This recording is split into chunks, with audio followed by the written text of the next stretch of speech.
Hello, friends, and welcome back to another episode of Barriers and Boundaries. I'm your host, EB, and this is your personal and or organizational resilience building podcast, where I'm always talking about how healthy employees create healthy organizations.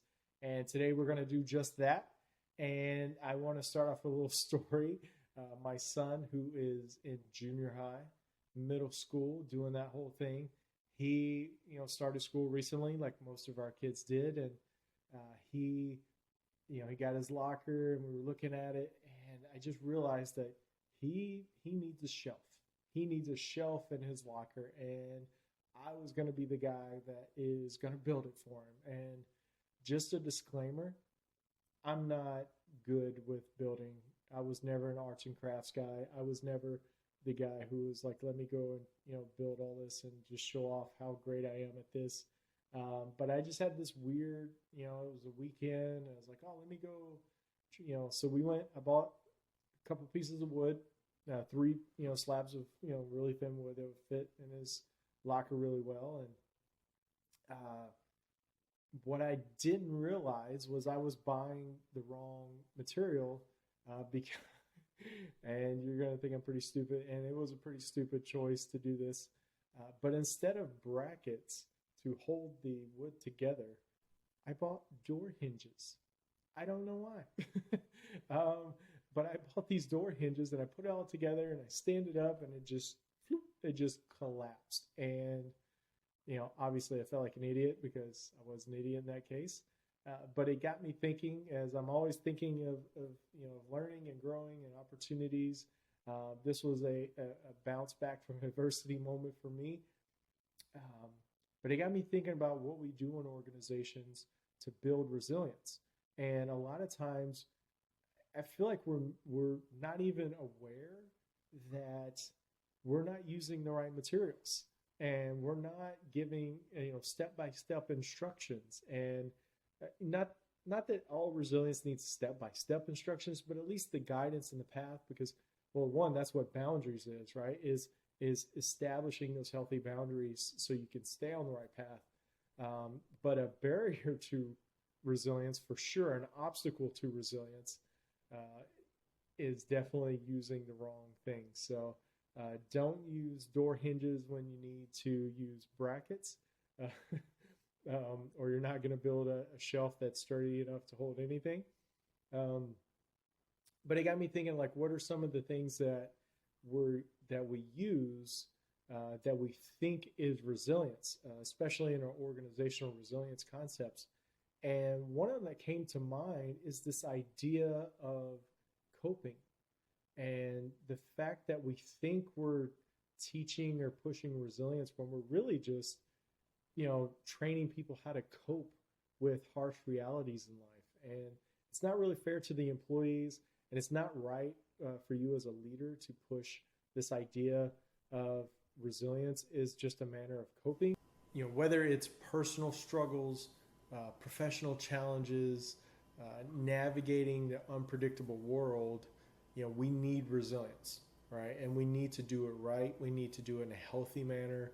And we need to stop with the anxiety producing, the stress, the distress, not the eustress, right? But we need to stop, thinking that we're being resilient when we're really just, getting by. And slapping morale boosting events on things isn't the right answer either. Some of the cliche, Aloha Shirt Fridays or pizza parties and things like that.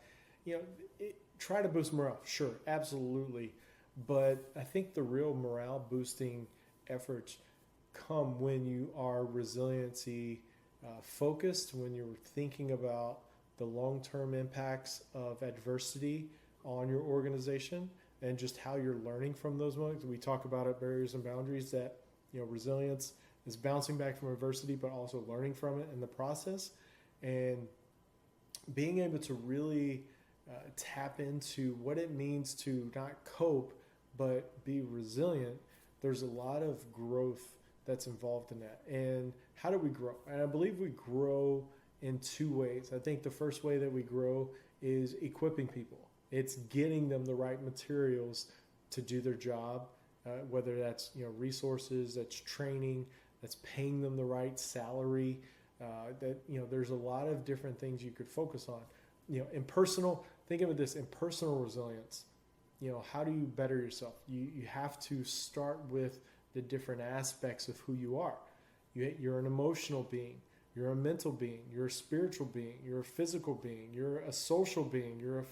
You have financial wellness, to consider. There's just all these different aspects of, what makes you a person.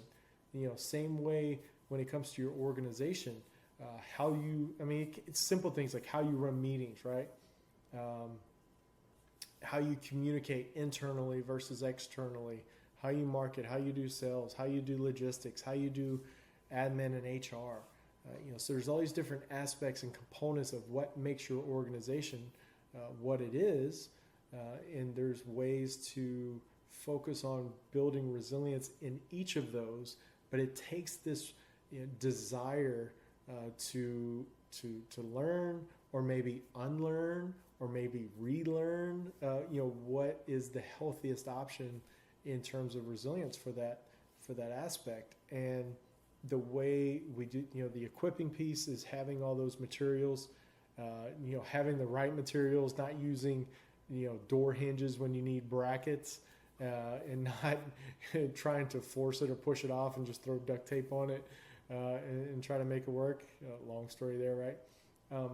But the other piece to equipping, the other side of that coin, is the empowerment side, the confidence building side. That comes when you give people the freedom to make mistakes, when you give people the option to be creative and to really bring their voice into the workplace.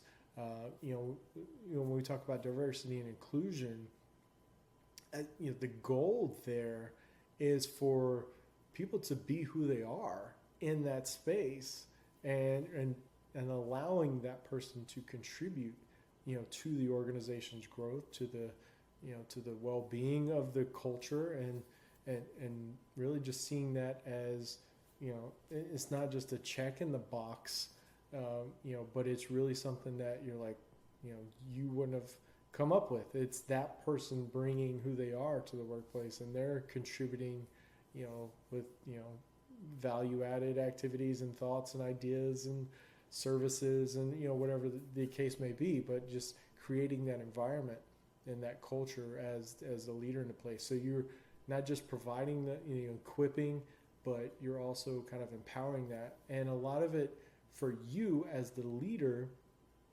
I've talked about it at length, that the job of the leader is to remove obstacles that are preventing growth for the staff, for the team.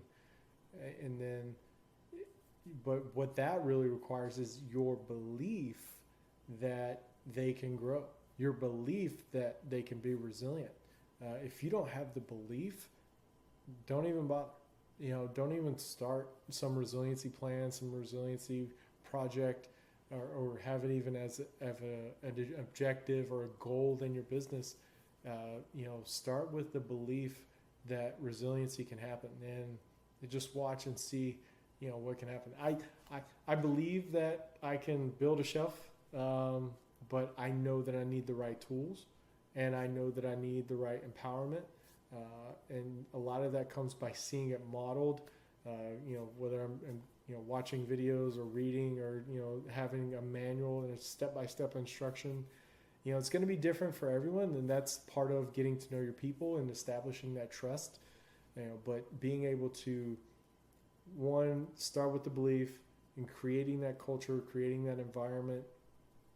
And then what's going to happen is, when you get to the expression of all this, the healthy expression is resilience. The unhealthy expression of this is coping.